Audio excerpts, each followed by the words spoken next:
लगा के सारा सपना सजा के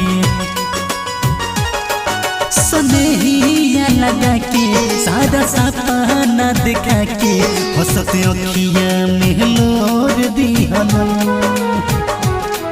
बोलो कमी कौन पैलू जाके दूसरे पलो भैलू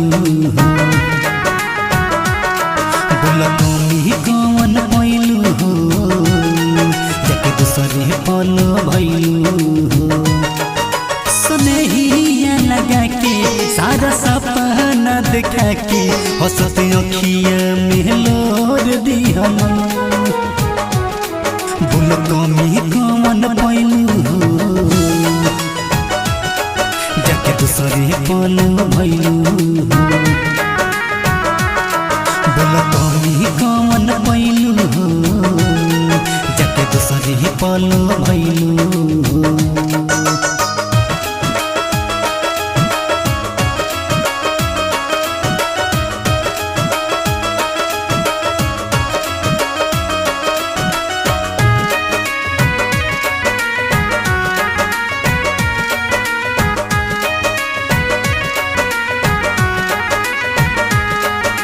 प्यार में सारा झूठा वादा कइलू तोड़े में ना दिल तनी मोहइलू जननी ना हम बाडू छोली इतना जल्दी गइलू बदली सुनो हर जाई गइलू दिल से भुलाई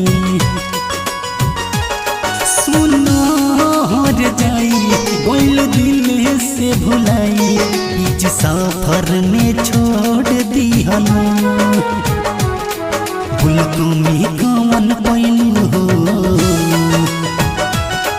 जाके दूसरे पलो भैलू बोल कमी कौन पैलू जाके दूसरे पलो भैलू।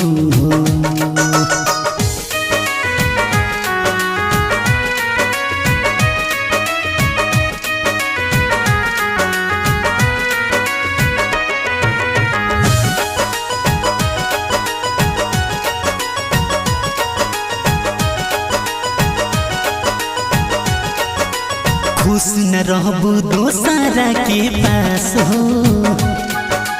तोड़ी के विकास के विश्वास हो गजब के तू कोई दिहलो घात हो गम में कटे दिनवा या रात हो सुन सुन जे फिरोज याद में तो पीले रोज सुन जे फिरोज याद में तो पीले रोज काहे मुहावा तू मोड़ गइलू बोल कमी कौन पैलू जाके दूसरे पलो भैलू बोल कमी कौन पैलू जाके दूसरे पलो भैलू।